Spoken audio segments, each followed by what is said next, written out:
मेरी बात को देश के सारे राजनेता सुने। अगर मैं अपने घर में मुखिया हूं और मैं कहूं बाजरे की रोटी खाओ, तो पहले मैं खा के खाऊंगा बाजरे की रोटी।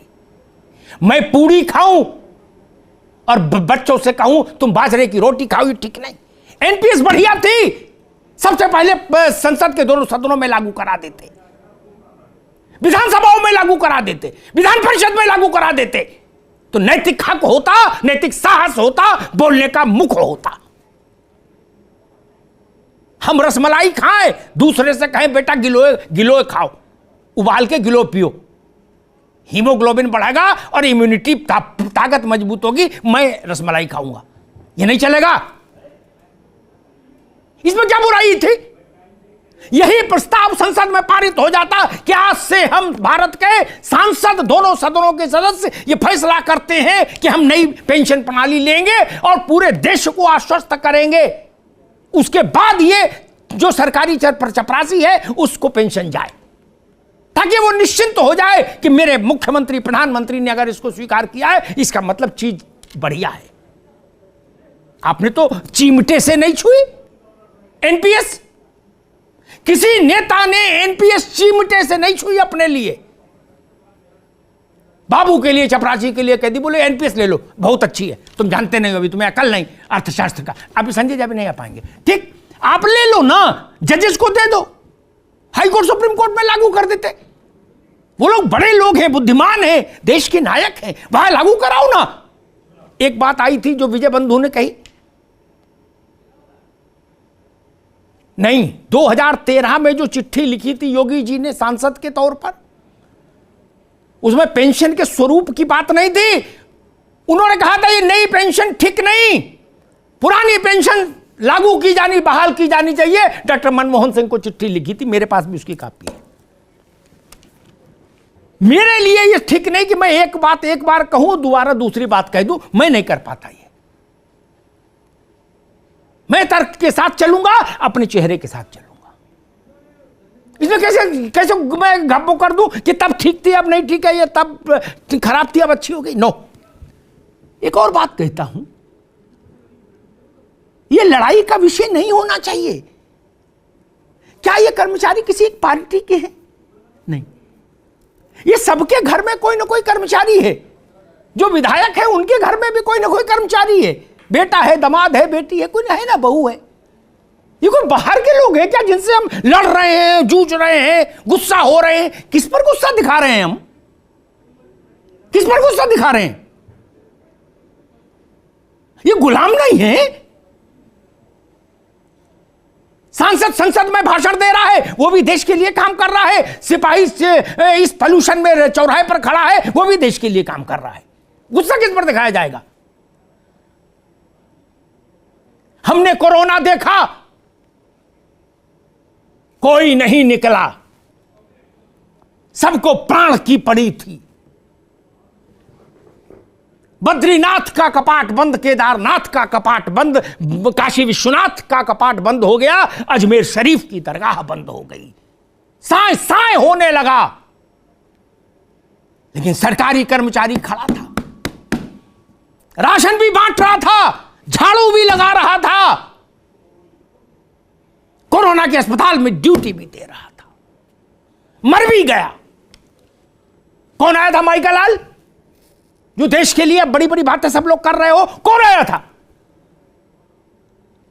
एयरपोर्ट से कोरोना आया, सबको पता था, फिर एयरपोर्ट बंद हो गया, जहाज ही नहीं उड़ा कोई, फिर भी वहां सीआईएसएफ के जवान खड़े रहे। वो जानते थे कि यह मृत्यु का सीधा स्थान है, साक्षात, फिर भी खड़े थे वहां। कौन माइकल लाल खड़ा था जाके वहां? कौन खड़ा था? एक भी आदमी नहीं गया, डर के मारे। मेरे सारे डॉक्टर मित्र हैं, संजय भाई भी जानते इस बात को, लेकिन फिर भी मैं कहूंगा, निजी चिकित्सक ताला बंद करके अंतर ध्यान हो गए, टेलीफोन भी बंद कर लिया, सिम निकाल के फेंक दिया। झूठ कह रहा हूं क्या? सरकारी डॉक्टर था, 15-15 दिन की ड्यूटी करते थे, फिर कोरोना हो जाता था, फिर क्वारंटीन रहते थे, फिर आके ठीक होके फिर लग जाते थे। हमने देखा मित्र, हम कैसे भूल जाएं उनको, कैसे भूल जाएं उनको। इस देश को बीसीजी का टीका लगा, किसने लगाया, किसने लगाया? सरकार की तमाम योजनाएं, परियोजनाएं जमीन पर कौन उतार रहा है? ये हमारे यही लोग उतार रहे हैं, सरकारी लोग। ये ठीक नहीं। और ये तर्क संजय भाई ने एक मेरे प्रश्न पे उस पर सवाल उठाया था, मैं उस बात को वो भी एक बार फिर स्पष्ट करूंगा। मैंने 89 से 88 से लोकसभा राज्यसभा संसद कवर करना शुरू किया, ठीक, 20, 22, 25 साल की कवर, ठीक। जब तक मैंने कवर की संजय भाई, तब तक वहां सेंट्रल हॉल में, ठीक, इतना सस्ता सामान आता था खाने का और इतना दिव्य सांसदों के लिए कि जिसकी कोई सीमा नहीं थी, ठीक ठीक। दूसरा, हम भी चले जाते सांसदों से मिलने, मंत्रियों से मिलने, कोई खबर लेने, तो वो कहते थे मुंह बैठो पहले ये खाओ मालपुआ, क्या 98-94 में आ रहा है। काउंटर था घी का, दूध का, असम चाय बोर्ड का काउंटर था, कौड़े के दाम ले जाओ। मैंने देखा मालिक, मैं कोई बात गूगल की तो कहते ही नहीं कि मेरी बात कोई काट दे और काट के चला जाए, ना जी ना, गूगल की तो बात ही नहीं की आज तक मैंने। अब बंद कर दिया, बड़ा अच्छा किया। ये राजतंत्र है क्या? ये राजतंत्र है क्या कि पूरा पूरा मुर्गा 10-10 रुपए में खा रहे हो? अब वो भी ऐसा मुर्गा जिसमें चिरौंजी भरी अंदर है, ये नहीं चलेगा। गरीब को खाने को नहीं मिल रहा बतुआ, आप मुर्गा खा रहे थे, चिरौंजी और बादाम भर भर के सब लोग। अच्छी बात है, बंद हो गया, हो जाना चाहिए। ये देश जो खाए वही नेता खाए, वही अभिनेता खाए, सब लोग वही खाओ जो गांव का गरीब खा रहा है। आपका भोजन अलग क्यों हो? आपके वस्त्र अलग क्यों हो? आपका रहन सहन अलग क्यों हो? मेरी पीड़ा किसान के लिए भी है, लेकिन मेरी पीड़ा उस सिपाही के लिए भी है जो फेफड़े अपने गंवा देता है चौराहे पर खड़े होकर। मैंने कोरोना के समय देखा, नोएडा में जहां से मैं आता था, अपनी मेरा वाहन आता था ऑफिस के लिए, उस वहां पुलिस के ही लोग खड़े मिलते थे, बाकी तो जानवर भी विलुप्त हो गए थे। कुछ लोग उसमें से समय समय पर तिरोहित हुए, पूछा तो फिर अशुभ समाचार मिला उनके बारे में। उनके बच्चों के लिए कोई जिम्मेदारी होगी कि नहीं होगी हमारी? मेरी आंख भर आती है जब मैं ऐसे दृष्टांत सुनता हूं। ये देश गरीब था तब हम दे सकते थे, अब हम संपन्न हो गए तो बंद कर दी, बोले हम नहीं दे सकते। पश्चिम बंगाल दे रहा है, राजस्थान, पंजाब, छत्तीसगढ़, झारखंड, 4 ने कमिट किया, लागू कर दी। उन्होंने कोई मैकेनिज्म ढूंढा होगा। क्या लोकतंत्र में उस मैकेनिज्म पर बैठकर बात नहीं हो सकती? कोई अड़ना है क्या कि नहीं जी?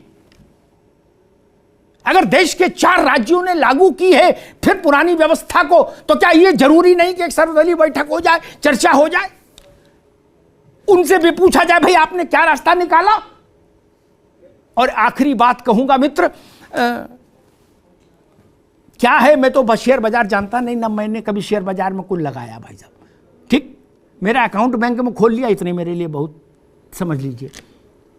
लेकिन मैंने कर्मचारियों से पूछा कि भाई ये एनपीएस में आपको क्या मिला, वो पेंशन जो 70,000 रुपया पर रिटायर हुए, आखिर लास्ट ड्रॉन सैलरी 70,000 रुपया। उनने कहा कि भाई साहब 1150 का चेक मिला पेंशन का, किसी ने कहा हमको 700 ही मिले। मुझे नहीं पता क्यों मिला, ऐसा हुआ, लेकिन शर्मनाक है। ये उनके 30-40 वर्ष की सेवा के प्रति कृतज्ञता है। ये अच्छा भाव नहीं है किसी भी सशक्त और संपन्न और सबल राष्ट्र के लिए, यह उचित भी नहीं है। ये हमारे हिस्से हैं। प्राइमरी स्कूल के अध्यापकों के बिना जीवन देश चल जाएगा? नहीं चलेगा मित्र। इसलिए इनके लिए सोचना चाहिए, इसमें अड़ने की जरूरत नहीं। कई बार फैसले देश ने बदले, और फैसले तो छोड़िए, मैं तो कहता हूं देश ने कितनी बार, 100 से ज्यादा बार संविधान में संशोधन किया है। 103वां संशोधन तो कल ही सुप्रीम कोर्ट में अपील हुआ है। जब हमने संविधान में इतने इतने बदलाव कर दिए तो ये स्कीम कौन सी पवित्र गाय है कि इसमें परिवर्तन नहीं हो सकता? ये होली बुक है क्या? नहीं ना, कि इसमें किंतु परंतु नहीं बदला जा सकता। हटाइए अगर देश को नहीं पसंद। और आखिरी बात, दुल्हन बही जो पिया मन भाई, ठीक, एक सिनेमा आया था संजय भाई, पेंशन वही जो कर्मचारी के मन भाई। जब देश में एक भी कर्मचारी उसके पक्ष में नहीं खड़ा तो जबरन काहे को अपन डाले दे रहे हैं? कोई ये दवा है क्या कि ना बोले खाओ, तुम्हें मेरी कसम खाओ। वो कह रहा है ये दवा मुझे सूट नहीं करती, एलर्जी हो जाएगी, बोले ना खानी पड़ेगी। अरे क्यों भाई? ये पेंशन किसके लिए? कर्मचारी के लिए ना। कर्मचारी की राय ली जाएगी कि नहीं ली जाएगी? सांसद अपनी तनख्वाह खुद बढ़ाते हैं कि नहीं? विधायक अपनी तनख्वाह खुद बढ़ाते हैं कि नहीं? अपने भत्ते खुद बढ़ाते हैं कि नहीं? कार खरीदने के लिए पैसा खुद सैंक्शन कर लेते हैं अपने लिए कि नहीं? जब सब काम खुद कर लेते हो अपना, तो सिपाही से नहीं पूछोगे? अरे इनसे भी पूछ लो, ये लाखों लोग किस लिए? और सबसे ऊपर मेरी पीड़ा जाती है बॉर्डर सिक्योरिटी फोर्स के लोग, जो पैरामिलिट्री फोर्स के जो लोग हैं, उनके लिए मेरा हृदय बहुत भर जाता है। वो किन परिस्थितियों में मां भारती के लिए जीवन दांव पर लगाकर संघर्ष करते हैं। ये देश कृतज्ञ होना चाहिए, सरकारों को कृतज्ञ होना चाहिए, सिंहासन को कृतज्ञ होना चाहिए उनके लिए। जो शहीद हो गए उनके लिए भी माथा झुकना चाहिए, और जो जिंदा है सेवा कर रहे हैं उनके लिए भी माथा झुकना चाहिए देश का। वो हैं तो हम हैं मित्र, यहां पर अड़िए नहीं, बड़ा मन रखिए। हम तो ट्रिलियन की बिलियन ट्रिलियन किस किस की आबादी में जा रहे हैं, अर्थव्यवस्था में जा रहे हैं। अरे हम तो तब भी ये मान रखते थे जब अनाज भी अमेरिका से आता था, संजय भाई को याद होगा, लाल अनाज, देश में अनाज भी नहीं था, गेहूं भी नहीं था, तब भी हम अपने इन लोगों को पेंशन देते थे। आज इतने छोटे हो गए क्या हम? नहीं, ये भारत की शान के खिलाफ है, ये भारत के लोक कल्याणकारी राज्य की अवधारणा के भी विरुद्ध है। इस पर सोचा जाना चाहिए, एक सर्वदलीय बैठक बुलाई जानी चाहिए, अर्थशास्त्र के दोनों पहलुओं की चर्चा होनी चाहिए। उन मुख्यमंत्रियों को भी बुलाइए जिन्होंने रिवर्ट किया है, ओपीएस में गए हैं, ताकि एक ब्रॉडर कंसेंसस देश में दोबारा बने। जरूरी नहीं कि एक बार जो फैसला हो गया वो लक्ष्मण रेखा है या ब्रह्मा की लकीर है।